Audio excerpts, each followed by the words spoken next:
Hey, comment ça va? Oui. Je suis super content d'être ici aujourd'hui. Merci Claudine ici du Musée de la Civilisation qui m'a encouragé à appliquer. Merci Claudine. C'est maintenant que ça se réalise. Donc, on m'a introduit, Frédéric Simard. Je suis super content d'être ici.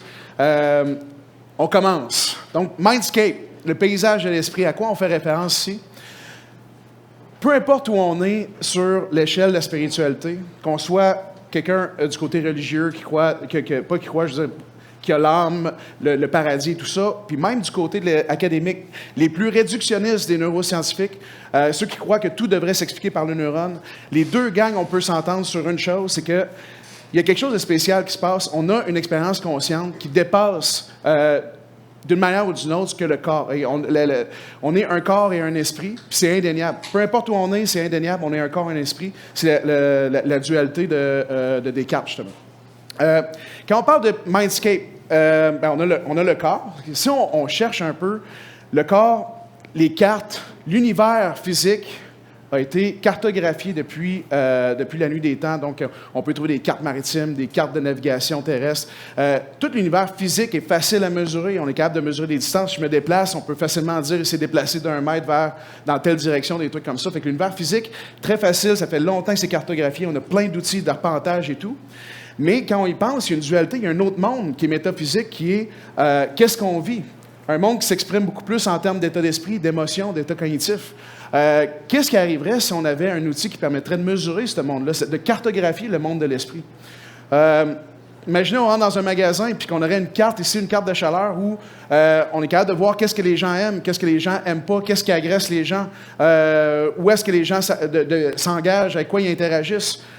On peut le projeter à l'espace urbain. On parle en architecture, en urbanisme, de créer des espaces où il fait bien-être. À Montréal, je ne sais pas si vous êtes au courant, il y a des ruelles qui puent, des ruelles qui peuvent faire peur dans certaines situations. Fait que d'être capable de cartographier ça, donc au-delà du physique, qu'est-ce que les gens ressentent?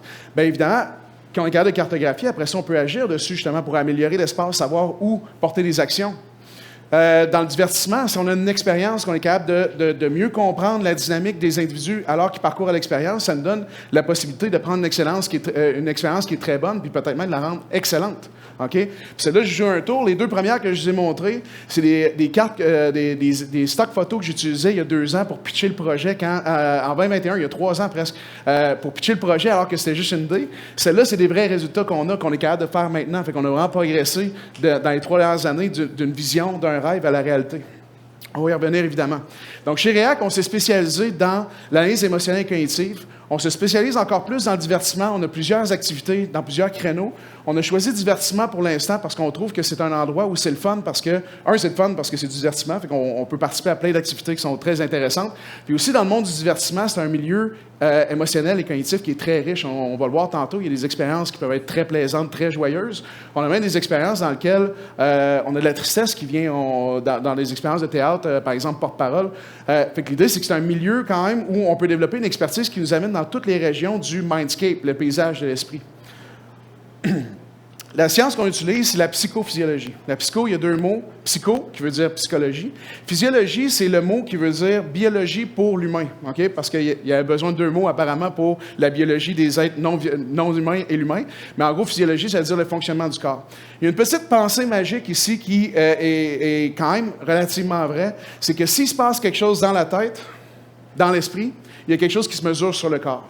Je ne fais pas semblant en vous disant qu'on couvre 100% de ce qui peut se passer dans l'esprit, mais dans une grande plage, on est capable, s'il se passe quelque chose, de façon des fois un peu indirecte, mais s'il se passe quelque chose dans la tête, dans l'esprit, généralement, il y a un signal au niveau du corps qui peut être capturé, qui va nous permettre de le mesurer puis de le déduire. Donc, la psychophysiologie, c'est donc de déduire l'état d'esprit à partir de l'état du corps. Pour réaliser notre vision, il a fallu développer un équipement. On n'a pas inventé la science. Okay? La plupart des trucs qu'on fait, c'est des choses qui se faisaient déjà, qu'un historique académique de le faire. Par contre, ce qu'on avait besoin, c'est un équipement qui était extrêmement flexible, qu'on pouvait porter, installer rapidement. Quelque chose qui sortait des laboratoires, qu'on pouvait se promener, puis justement l'amener n'importe où. Par exemple, on stage à WAC. Je ne sais pas si vous l'avez remarqué, j'en porte un en ce moment. Il y en a-tu? Je sais que... OK. Fait que c'est un casque donc, qui mesure un ensemble de biosignaux. On a les ondes cérébrales. On a PPG. Là, j'ai pas le bracelets, mais PPG, c'est pour mesurer l'activité du cœur.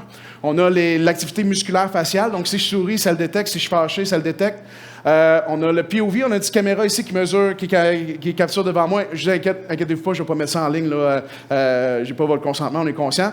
Puis la conductance de la peau. La conductance de la peau, probablement vous le connaissez de manière indirecte, c'est un des signaux qui sont utilisés dans le fameux détecteur de mensonges qu'on entend souvent à la télévision, évidemment. Fait que c'est donc, avec cet ensemble, cette collection de signaux-là, on est capable d'extraire, donc, 8 réactions émotionnelles. C'est les émotions qu'on mesure, c'est un ensemble de base. C'est le Facial Action Coding System qu'on appelle. C'est donc 8 émotions, sourire, la joie, fâché, tristesse, surprise, peur. Fait qu'il y en a 8 comme ça qu'on est capable de mesurer. C'est un dictionnaire de base. On va revenir un peu sur ce point-là un petit peu plus tard. 2 états cognitifs, l'engagement, qui est à quel point on est concentré sur une expérience, et la charge mentale, à quel point, tu sais, des fois, on a tellement de choses qui se passent et tout, puis qu'on perd un peu la carte parce qu'on est surchargé. On est capable de le mesurer également. L'éveil physiologique, je vais vous dire, on parle de distraction, c'est une simplification du concept, mais l'éveil physiologique, il nous dit à quel point on est distrait par l'environnement.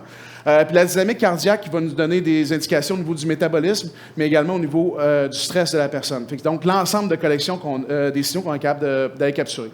Maintenant, je ne sais pas s'il y en a ici qui sont dans l'innovation, mais ceux qui parlent des entreprises, dans des concepts qui sont assez novateurs, il y a un problème qui survient. Sinon, vous le connaissez tous, juste pour dans la quête de votre premier emploi, c'est que on invente quelque chose, on développe quelque chose, mais au début, il faut aller chercher de l'expérience. On sait qu'on est capable de mesurer les émotions, mais ça a l'air de quoi quand on mesure les émotions dans une expérience? Puis c'est le problème de l'œuf ou la poule.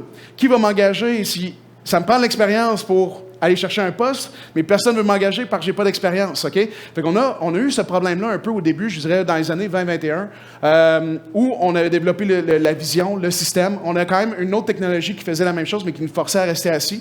Fait qu'on a quand même une vision où on savait qu'on pouvait livrer de la valeur donc à notre clientèle, mais on n'avait pas encore assez d'expérience pour être capable d'arriver chez un client et dire, écoutez, on va capturer votre expérience, on va vous aider à l'améliorer. Ce qu'on a fait, c'est qu'on a créé notre chance. On n'a pas attendu que quelqu'un nous donne la chance, on a créé notre chance. On s'est dit, on va écrire un livre, on va faire des expériences, on va faire un recueil. De toute façon, nous, on voulait gagner de l'expérience, puis ce livre-là est devenu Mindscape Émotion, qui est ce que je vous présente aujourd'hui. Les objectifs étaient de mettre en action la technologie. De notre point de vue, c'est de mettre la technologie en action pour voir comment ça se comporte sur le terrain. D'ailleurs, on a fait plusieurs itérations au niveau technologique, on a amélioré le système à force de le mettre en action, puis comprendre justement comment l'améliorer. Apprendre à communiquer les résultats. Je ne peux pas insister assez pour vous dire à quel point c'était difficile au début parce qu'on vient d'un milieu académique. Okay? Moi, j'ai une formation neurosciences et ingénierie. Je suis habitué de voir des chiffres, je suis habitué de voir des courbes, des publications scientifiques, mais les gens avec qui on parle, des fois, c'est des gens du grand public qui n'ont pas l'expérience de lire des chiffres et des graphiques. Fait que d'apprendre de développer une manière de communiquer l'information pour que ce soit accessible. Okay? C'était un des défis du projet. Puis, on s'est dit, tant qu'à faire ça, aussi bien en profiter pour mettre en valeur le patrimoine expérientiel au niveau du Québec. On a travaillé plutôt que... on s'est dit, on va mettre en valeur les expériences avec lesquelles on est capable d'aller chercher l'information. Tout ça pour dire... Il y a quand même une entreprise qu'il faut vraiment que je remercie fortement, qui est Somme, qui est la firme de recherche marketing. Ça sonne un peu comme une infopub, mais c'est une compagnie qu'ils m'ont rencontré. J'avais juste un pitch, quelques idées, j'avais quelques unités. Puis, ils ont vraiment grandement facilité la réalisation du projet en embarquant en tant que commanditaire principal. Donc, je les remercie énormément. Je sais que Francis est dans la salle, mais merci. Puis aussi... Ici, quelques organisations, Musée de la civilisation, Daniel Fournier, Stratégie d'affaires, MT Lab, je ne sais pas si vous les connaissez à Montréal, je pense qu'il y a une antenne à Québec, Palais des congrès de Montréal, Destination Québec Cité, toutes des organisations qui, à un moment clé du projet, ont vraiment eu un impact, qui ont permis de passer à la prochaine étape. Donc, je vous remercie tous, ceux qui sont présents dans la salle. Merci énormément. OK. Écoutez, j'ai tellement de trucs que je pourrais vous raconter autour du projet qu'on a fait. Il y a des côtés... je dis, j'en aurais assez pour 3 conférences. J'ai choisi de prendre un angle qui est une certaine synthèse. On parle de Mindscape, le paysage de l'esprit. Ce que je vais vous présenter, c'est la première, si vous voulez, ou du moins une montagne ou une colline, pour utiliser une métaphore qu'on a découvert dans le Mindscape. Puis on va prendre le temps de la regarder ensemble. Ça va permettre de voir de quoi ça a l'air, le Mindscape, me donner un peu quelques exemples pratiques de de quoi les mesures ont l'air. Puis on va le prendre un peu juste pour s'amuser. Évidemment, c'est quelque chose qui... je dirais, il y a beaucoup, beaucoup de données, mais on va essayer d'y aller de manière le fun, puis légère pour au moins juste introduire le concept. Les métriques sur lesquelles je vais parler, vous allez entendre parler d'expression émotionnelle. Je ne les présente pas toutes. Chaque fois qu'on fait une analyse, on va toujours se concentrer sur les métriques les plus pertinentes. Fait qu'on en mesure 8. Généralement, il y en a 1, 2, voire 3 qui vont sortir. L'engagement cognitif, qui est une mesure qui est moins connue, mais c'est ma mesure numéro 1 habituellement, c'est à quel point on est connecté sur une expérience. Tu sais, quand on écoute la télévision puis on tombe là, vraiment comme quasi hypnotisé par l'émission, ça, c'est ça l'engagement cognitif, quand on est vraiment concentré. L'éveil physiologique, la meilleure analogie, c'est un peu le côté distraction. OK? Fait garder ça en tête, c'est un petit peu plus complexe que ça, mais comme introduction, c'est parfait comme concept. Finalement, un résultat qu'on a avec lequel on a démarré le projet, on savait par rapport à d'autres expériences qu'on a fait que l'engagement et les réactions émotionnelles sont généralement corrélées avec la satisfaction. C'est-à-dire qu'une belle expérience, généralement, il va y avoir de l'engagement et des expressions émotionnelles. J'apporte une petite nuance, des expressions émotionnelles qui sont on-brand. Parce que, tu sais, si tu rencontres de la frustration, tu es là pour avoir du plaisir, puis tu rencontres de la frustration, tu n'es pas dans le bon créneau d'émotions, mais quand les émotions sont on-brand, l'intensité va être corrélée avec la satisfaction. Les phases d'une expérience. Ça, celle-là est justement la première, si vous voulez, montagne du Mindscape qu'on a. Ce qui est intéressant, c'est que moi, je ne viens pas du milieu expérientiel. Hein. Je n'ai pas de formation là-dedans et tout, mais mes données m'ont raconté cette histoire-là. Je serais très curieux, après, s'il y en a qui viennent du milieu expérientiel, si c'est quelque chose qui correspond à ce que vous avez de votre côté. Bon, je sais, j'ai fait un peu de recherche, là, je veux dire, mais en gros, ce qu'on a, on a 3 phases qui émergent dans nos données. Il y a la phase d'adoption, qui est le chemin des gens qui s'en vont justement vers l'adoption de l'expérience, donc qui vont atteindre le niveau d'immersion. On a l'immersion, que j'appelais avant la phase de consommation de l'expérience, c'est quand les gens sont exactement où on les veut dans l'univers, dans le Mindscape, puis on les amène dans l'expérience. Puis à la fin, il y a une phase de désengagement où les gens commencent à faire le chemin vers la sortie de l'expérience. Dans certaines expériences, on a un apex qui est comme le moment où l'expérience puis l'audience font vraiment un. On va voir ça dans les données. Puis il y a un déclencheur aussi sur lequel je vais attirer l'attention, qui généralement est le onset pour lancer la phase de désengagement. Très bien. Ça, c'est les premières données, je vous dirais, où on a commencé à voir ce pattern-là. C'est une expérience qu'on a fait avec Horizon, je ne sais pas s'il y en a qui connaissent, qui est une expérience de réalité augmentée. On a fait cette expérience-là, ça a été fait avant qu'on ait ce que je viens de montrer, mais c'est le premier hunch qu'on a eu un peu sur l'idée qu'il y avait justement cette phase-là d'adoption, consommation, immersion et désengagement. Parce qu'on regarde, puis vous avez sous les yeux justement comment est-ce qu'on représentait nos données à cette époque-là. Vous voyez toutes les courbes et tout, là, puis ça, c'est juste un extrait. C'est difficile à communiquer, mais ce qu'on voit si on regarde la courbe verte qui représente l'engagement, c'est qu'effectivement, l'engagement commence plus faible, grandit. Après ça, il y a une sorte de plateau qui s'installe, puis à la fin, l'engagement chute quand les gens commencent à quitter l'expérience. OK? Bon, je vous rassure, les données sont plus... on les présente plus de cette manière-là, mais à l'époque, c'est comme ça qu'on les présentait. Fait que ça, c'est la première expérience sur laquelle on avait eu un peu ce hunch-là de ces 3 phases-là qui émergent dans l'expérience. Regardons l'adoption plus en détail. Donc, qu'est-ce qui se passe quand les gens entrent dans une expérience? Tout d'abord, l'engagement cognitif est faible. Les gens, quand ils arrivent dans une expérience, souvent, ils arrivent de l'extérieur, ils viennent de marcher, peut-être qu'ils parlent avec des gens, il y a eu de l'animation. Les gens ne sont pas connectés à l'expérience, l'engagement est faible, puis l'éveil physiologique est élevé, justement, parce qu'ils ont été distraits, ils viennent juste d'arriver, des fois, il y a du bruit un peu quand ça commence. Ça, c'est la dynamique. C'est une expérience qui vient de Oasis Immersion, qui est un studio immersif au Palais des Congrès à Montréal. Puis on voit, il y a beaucoup de données là-dedans. Il y a à peu près 70 personnes pour vous donner une idée. Fait que c'est pour ça qu'ils sont très, très smooth. Mais ce qu'on voit, c'est vraiment au début de l'expérience, c'est exactement comme je vous dis, c'est qu'on voit l'arousal, donc l'éveil physiologique qui diminue, puis l'engagement cognitif qui augmente. Puis on voit vraiment cette transition-là qui prend place ici c'est du contenu audiovisuel, studio immersif. Dans 1 minute, donc, les gens, justement, embarquent dans l'expérience. OK? Fait qu'on a une démonstration au niveau de qu'est-ce qu'on peut mesurer. L'engagement est mesuré avec les ondes cérébrales, alors que l'éveil physiologique est mesuré au niveau du poignet. OK. Ça, c'est une autre expérience qu'on a fait. Puis là, vous commencez à voir un peu la flexibilité de l'appareil. C'est le thème d'expérience ici, c'est la rue Sainte-Catherine à Montréal, un vendredi soir. OK? On commence à rentrer dans l'urbanisme. Ce qu'on voit, donc, la troupe qui ont porté le casque ont commencé à gauche. Il y a eu un peu où on a fait l'installation des casques, on voit qu'il y avait un petit peu plus d'émotion, mais la première partie en orange, on voit justement, c'est les gens sont dans l'état que je vous ai décrit, c'est-à-dire qu'ils ne sont pas engagés encore dans l'expérience, ils sont plus éveillés, distraits, plus ouverts du moins aux distractions, mais graduellement, c'est une expérience d'exploration urbaine, puis au fur et à mesure où on embarque, bien là, les couleurs changent, puis les gens deviennent plus engagés alors qu'ils embarquent dans l'expérience. À droite, complètement, ce qu'on voit, on est tombé, ce qu'on voulait capturer un peu, c'était la spontanéité de la ville. À droite, on tombe en plein milieu du Festival de jazz de Montréal. Fait que le jaune ici qu'on voit, c'est donc de la joie parce que justement, c'est super animé, gros festival, il se passait plein de choses. Puis on voit justement un Mindscape qui se superpose par-dessus justement l'espace physique qui est la rue Sainte-Catherine. Ça, c'est une autre expérience. On a Lumina qui est ici dans la région de Québec, à Wendake. Puis encore là, au début, il y a 2 zones immersives. Donc, les gens commencent en bas à gauche, font la boucle en montant en haut vers la gauche, ensuite vers la droite et redescendent. Puis on voit la transition entre les zones immersives qui est identifiée avec un A. Encore une fois, on voit encore cette même état-là. Les gens ne sont pas encore connectés à l'expérience. C'est donc toute la phase d'adoption.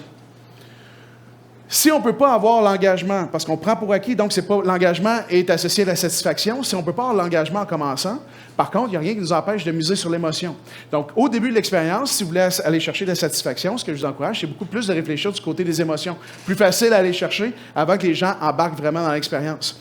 Ici, ça, c'est le Comedy Club à Québec. Puis ça, c'est le fun parce que c'est quasiment un textbook example, un exemple textbook de c'est quoi la transition. Est-ce que vous avez déjà entendu l'expression réchauffer la foule avant un spectacle d'humour? OK? On l'a ici, on l'a capturé, on l'a on tape. Regardez, les gens arrivent au début avec l'éveil qui est élevé, puis une expression neutre. Les gens sont donc distraits, ils arrivent de l'extérieur, ils n'ont pas encore commencé à rire. En bleu, ce qu'on voit ensuite... Excusez, attendez un peu, j'ai fait une petite animation. Fait qu'au début, ils arrivent, donc, sont neutres, il faut les réchauffer. Ensuite, on a un petit sourire en coin qui apparaît, le petit smirk, donc un demi-sourire. Puis, graduellement, on a réussi à les amener à faire des rires en éclats, puis il y a même l'engagement qui arrive. Là, les gens, on les a pris de l'extérieur, puis on les a amenés dans le spectacle d'humour. La salle a été réchauffée, maintenant, on peut poursuivre le spectacle. Fait qu'on voit littéralement en action, ici, le processus de réchauffement d'une foule. Y a-t-il quelque chose à dire là-dessus? Fait que, c'est ça.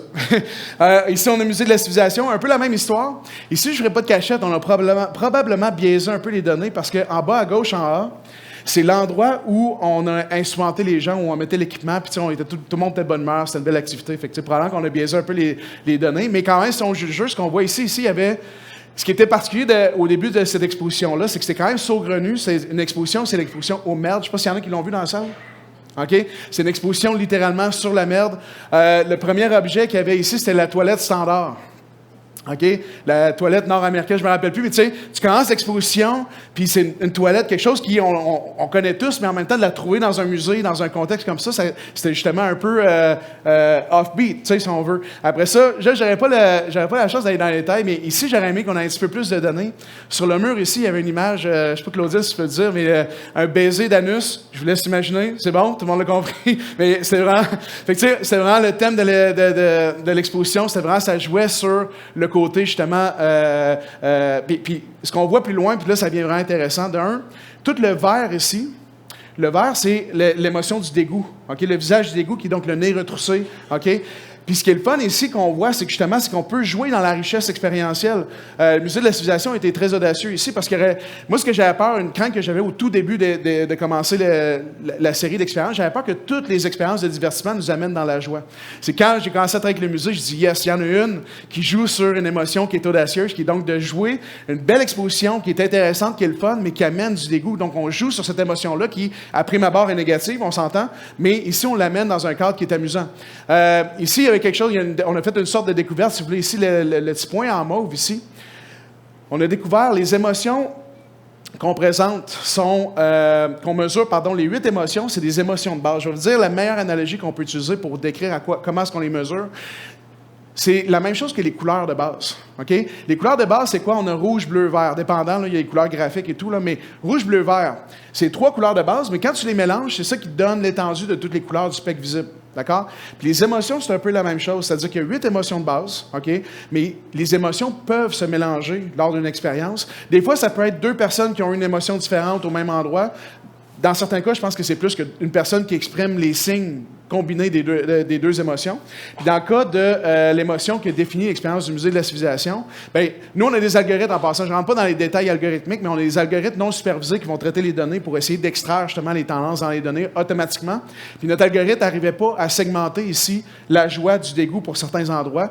Puis effectivement, j'ai fait un peu de recherche, puis on a vu que l'émotion qui est définie, qui est le joyeusement dégoûté. Donc, un mélange, donc le nez retroussé, mais avec un sourire. Fait que vous voyez comment on peut oser au niveau expérientiel. Les gens ont une super bonne réponse. Puis, je pense que c'est ça un peu au niveau du divertissement. Si on ose, on peut nourrir le mindscape en l'amenant les gens dans des endroits où... Qui ici qui a ressenti du joyeusement dégoûté dans les 2 derniers mois? Ben, OK, Claudine.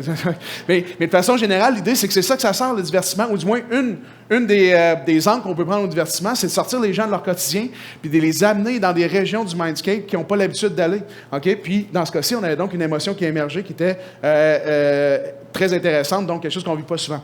Sinon, en C, ici, on est rendu un petit peu plus dans l'immersion. Le bleu pâle, nos couleurs n'étaient pas encore brandées quand on a commencé, quand on a fait cette analyse-là. C'est la deuxième expérience qu'on a fait. Mais le bleu pâle, ici, représente l'engagement. Fait qu'on voit ici que les gens sont donc rendus dans la phase d'immersif. Puis, justement, on a l'alternance un peu, on va revenir sur ce point-là, mais il y a des émotions, il y a de l'engagement, mais là, les gens sont vraiment dans l'exposition et sont connectés. Fait que lors de la phase de l'adoption, si j'ai une leçon, du moins de mes humbles expériences, j'ai une leçon, miser beaucoup plus sur les émotions pour commencer une expérience, pour concevoir votre chemin, puis après ça, amener les gens vers la phase d'immersion. Mais commencer, c'est pas d'engager les gens tout de suite en commençant. Vous n'allez pas réussir parce qu'ils sont encore distraits et tout. Mais si vous utilisez le chemin émotionnel, vous allez être capable de construire votre chemin vers l'immersion. On arrive maintenant dans la phase d'immersion. Il y a quelque chose qui est survenu beaucoup dans la phase d'immersion très tôt dans les nombreuses expériences qu'on a faites, c'est qu'il y a une certaine dynamique entre l'émotion et l'engagement qui prend place. Je vous rappelle, les deux sont corrélés avec la satisfaction, mais on va voir comment est-ce que les deux se présentent ensemble. Puis après ça, je vais attirer l'attention sur l'apex expérientiel, le maximum, puis je vais faire un petit commentaire sur l'entracte. Pratiquement toutes nos expériences révèlent une alternance entre l'engagement et les émotions. Les deux ne sont pas exprimés en même temps. Soit on est engagé, soit on est émotionnel. C'est un résultat qu'on a de notre côté. Puis regardez ici, j'ai pris ça, c'est théâtre, projet Polytechnique de la troupe porte-parole. C'est dommage, il n'est plus présenté, mais on l'a enregistré en décembre. C'était projet Polytechnique, c'était donc une pièce de théâtre, docu-théâtre, pardon, le terme technique, théâtre documentaire, sur, évidemment, la tuerie de la Polytechnique. Okay? L'émotion ici qui est représentée, évidemment, il n'y a pas eu de joie ici. Okay? Encore une fois, on va explorer un petit peu plus loin, mais on a eu de la tristesse que les gens ont ressentie. Puis regardez ce que j'ai fait. On a l'engagement qui est présenté en haut, on a la tristesse qui est ici, l'expression neutre. J'ai peinturé un peu rapidement, mais toutes les régions qui sont dominées par l'engagement, puis les régions qui sont dominées par l'expression de la tristesse. Puis regardez, bon, il y a probablement quelques points sur lesquels on pourrait discuter et s'obstiner un peu, mais de manière générale, les gens sont soit engagés ou soit émotionnel.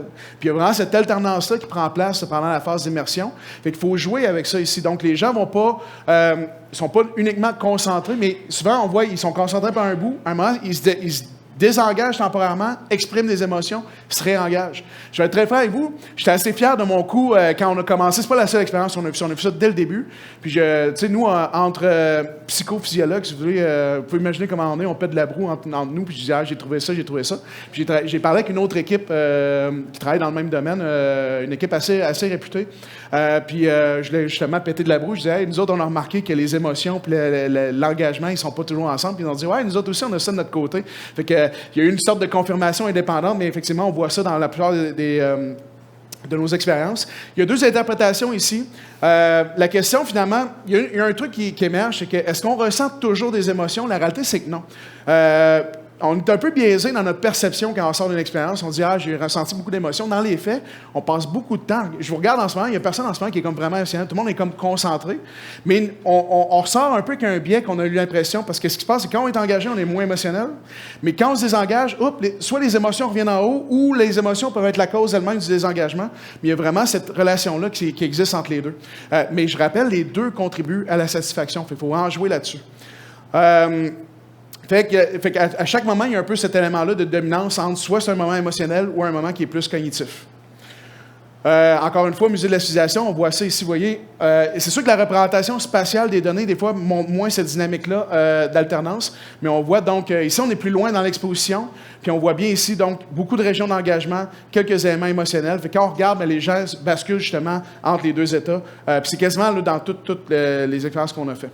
Un truc qu'on s'est promis chez nous, parce qu'on ne veut pas être juste un instrument de mesure, évidemment, parce que mesurer, c'est super le fun, mais ça ne permet pas souvent, quand on parle avec la clientèle et tout, là où la mesure se concrétise, c'est évidemment au moment de l'action, de la mise en action. On parle le mot actionable, probablement que vous avez déjà entendu. Donc, au-delà d'avoir des résultats, il faut les rendre actionable. Puis là, c'est un peu là où on est, c'est-à-dire qu'on a fait beaucoup de chemin dans la mesure, beaucoup de chemin dans la compréhension, puis je veux vous livrer quelques éléments d'action aussi que vous pouvez amener avec vous.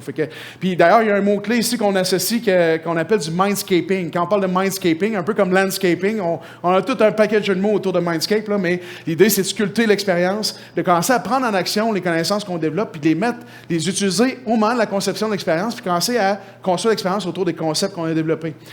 Des trucs pour l'engagement, donc.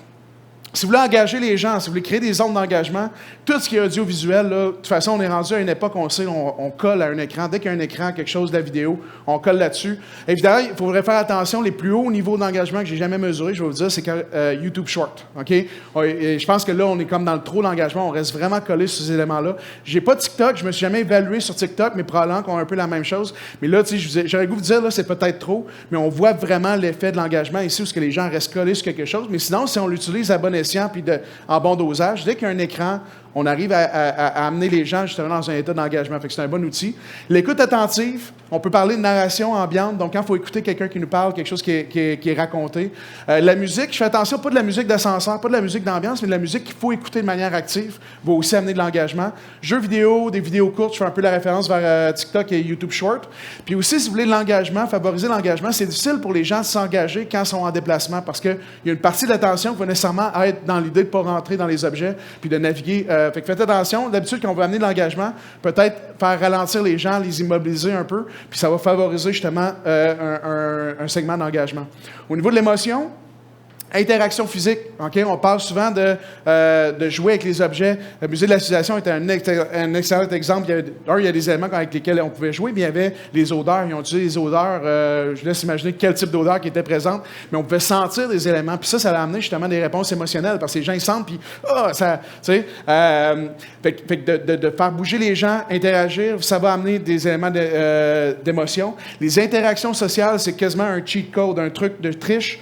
Les interactions sociales, prenez 2 personnes de bonne humeur, mettez-les ensemble, ils vont se mettre à rire. OK? Fait que si vous voulez amener ça, il y a une expérience dans laquelle ça l'a mis en évidence, mais les interactions sociales, ça amplifie les émotions. D'ailleurs, une petite observation, pourquoi est-ce que les émotions... Bien, nous, on mesure les expressions faciales, d'accord, pour détecter les émotions. C'est pour ça que j'utilise le terme expression émotionnelle et non pas juste une émotion, quand il y a une petite distinction entre les deux. Pourquoi est-ce que c'est notre visage qui raconte nos émotions? Pas pour nous. Nous, on ne le voit pas, notre visage. Fait que quand on utilise le visage pour exprimer les émotions, c'est nécessairement dans un objectif de communication.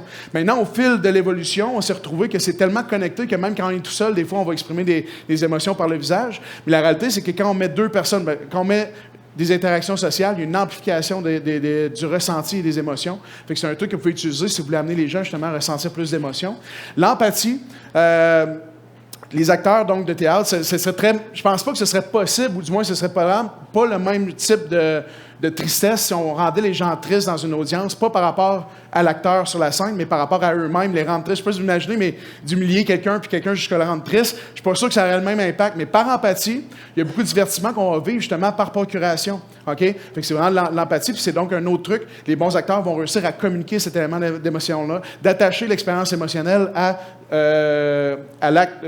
au jeu de l'acteur. Fait que ça, c'est donc un autre truc pour amener de l'émotion. C'est ce qu'on avait vu beaucoup dans le théâtre documentaire porte-parole. Fait que gardez en tête, si vous concevez des expériences, ou même si vous participez dans les expériences en passant, parce que quand on commence à s'intéresser à ça, on gagne quand on participe dans des expériences, maintenant, on les voit un peu différemment, on trouve un moyen de les apprécier même encore plus parce qu'on voit les subtilités dans la façon qu'elles ont été conçues. Mais sinon, si vous concevez des expériences, gardez cette notion-là d'alternance cognitive émotionnelle, puis le rythme peut changer beaucoup. Dans le jeu vidéo, ce qu'on a vu, entre autres, là, il y a 3 jeux qui se ressemblent beaucoup. Je ne sais pas si vous allez les connaître, mais Apex Legends, Fortnite, probablement que vous connaissez, puis l'autre PUBG, c'est pratiquement le même jeu, OK? Mais les 3 jeux se jouent à des rythmes différents. OK? Les cycles émotionnels et cognitifs sont à des rythmes différents, puis ça donne 3 jeux différents qui vont rejoindre des populations différentes. Fait que le rythme peut également être joué par rapport à ça sur une expérience qui est plus dynamique ou plus lente. L'APEX maintenant, qui est donc le moment donc, de grande intensité. En ce moment, l'APEX est un peu intuitif, identifié un peu de manière intuitive, c'est-à-dire qu'on voit beaucoup de données, il y a des trucs qui nous sautent un peu aux yeux. Évidemment, ce n'est pas toutes les expériences qui ont un APEX qui est très clair, des fois c'est comme plus un plateau, mais on cherche des moments d'engagement fort précédés par des émotions fortes, ou du moins mélangés avec des émotions fortes.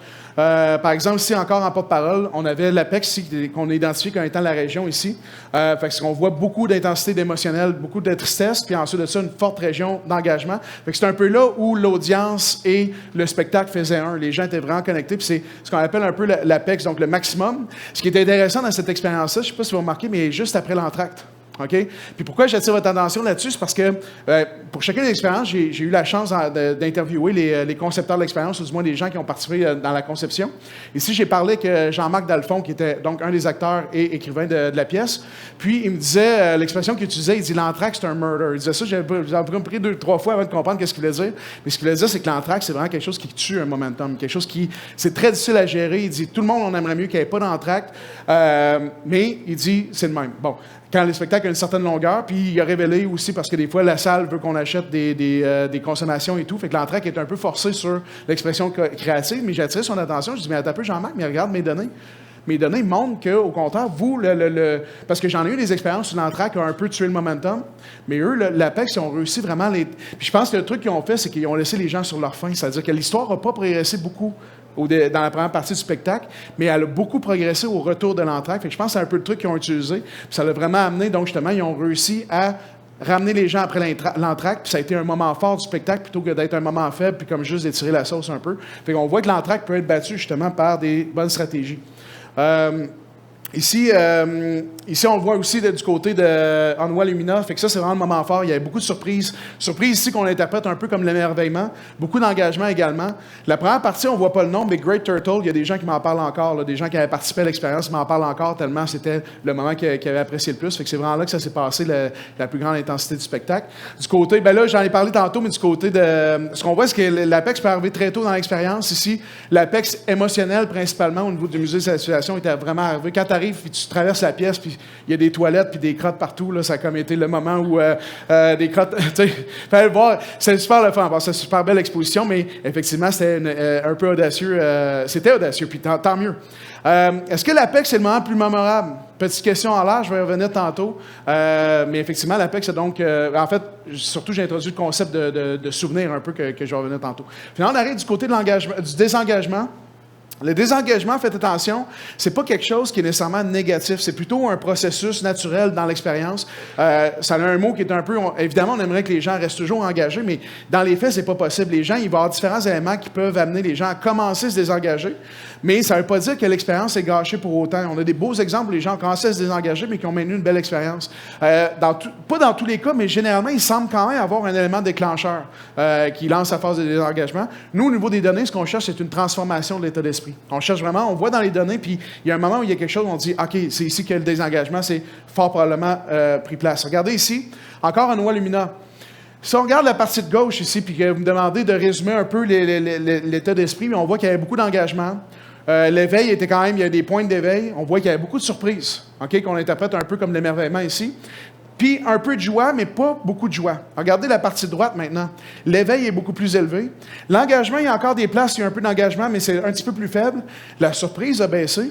Puis au contraire, maintenant, on a beaucoup de joie. OK? Fait que vous voyez, il y a eu une transition d'état d'esprit ici entre le début et la fin du spectacle. Quasiment, en fait, en plein milieu. OK? Maintenant, l'expérience n'a pas été gâchée. Ce qui s'est passé, d'un, c'est que c'est un très beau...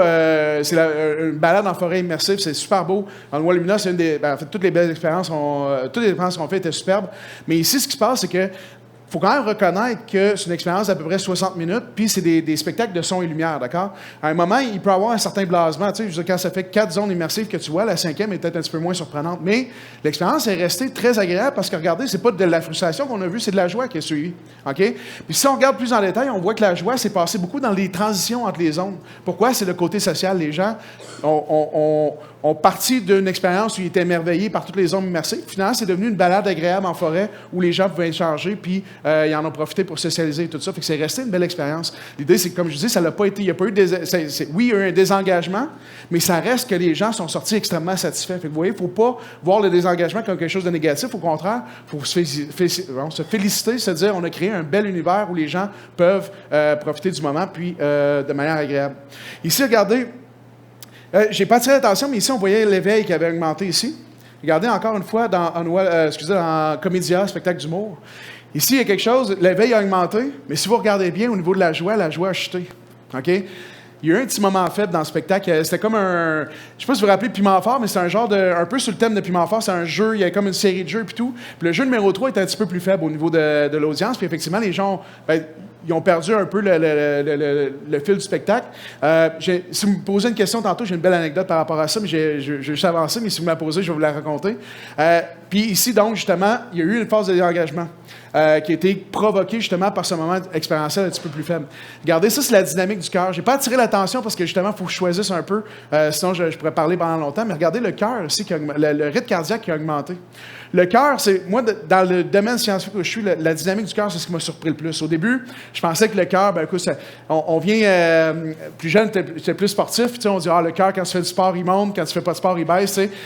La réalité, le cœur, tout le fait réagir. Vous commencez à penser à manger, le cœur s'active parce qu'il dit, OK, on va commencer à activer le système de digestion. Ici, ce qui s'est peut-être pensé, c'est sûr qu'on spécule un peu, mais c'est que le fait que les gens ont commencé à se désengager, le cœur a commencé à s'activer en se disant, OK, on va commencer à pomper du jus parce que bientôt, on va se lever, on va quitter. Juste d'être assis puis se lever, le rythme cardiaque passe d'une moyenne habituellement d'à peu près entre 60 et 70, dépendant de la population, à peu près jusqu'à 100 battements par minute. Juste le fait de se lever. Et le cœur réagit à tout. En fait, c'est quasiment son problème. Le cœur, dans la littérature scientifique, est généralement associé avec les émotions. Dans les faits, tout fait bouger le cœur. On ne peut pas se fier au cœur pour les émotions. Tu penses il y a un peu de stress, le cœur monte. Tu penses à manger, j'ai dit tantôt, le cœur monte. Je veux dire, tout affecte le cœur. Il est constamment en train de varier son rythme cardiaque. Mais sinon, ici, on a donc un autre signe, justement, on parle de changement d'état d'esprit ou d'état physiologique. Puis on le voit ici, le simple fait qu'il y a eu un petit temps mort, un petit moment plus faible dans l'expérience, le cœur a comme, OK, on va commencer à se préparer pour la suite du spectacle. Ici, on a un peu quelques données, je n'attire pas l'attention sur le nom, mais ici, on peut voir, il y a un mélange ici parce qu'on voit qu'il y a eu un petit peu plus d'expression neutre vers la fin du spectacle. On peut interpréter, je n'irai pas jusqu'à dire que c'était de l'impatience ou de la frustration parce qu'on n'est pas rendu là, mais on voit que peut-être que les gens commençaient un petit peu moins réactifs au niveau émotionnel. On a quand même des gens, ici, ce qui arrive, c'est quelque chose qui arrive fréquemment, c'est qu'on enregistre une population de personnes. Des fois, il y a des gens qui peuvent rester accrochés au spectacle, mais il y a quelques personnes, peut-être, des fois, dans le groupe, qui ont peut-être commencé à être un peu tannés, des premiers signes d'impatience. Mais du moins, on peut voir quand même que si le spectacle est long, si les gens se désengagent, effectivement, des fois, il peut y avoir un risque où la qualité du spectacle peut en souffrir un petit peu. Les déclencheurs qu'on a observés, la configuration physique, un élément, quand les gens commencent à voir la fin de l'expérience, quand on pense à un corridor, des trucs comme ça, c'est nécessairement un déclencheur. C'est pas, comme je dis, c'est pas nécessairement négatif, mais les gens, ils voient la fin, tout de suite, il est quelle heure? OK, ils commencent à penser à qu'est-ce qu'ils vont faire par la suite. Un truc, d'ailleurs, si vous allez à Disney, les files d'attente, je ne sais pas s'il y en a qui sont déjà allés à Disney, puis qu'est-ce qu'ils font les files d'attente?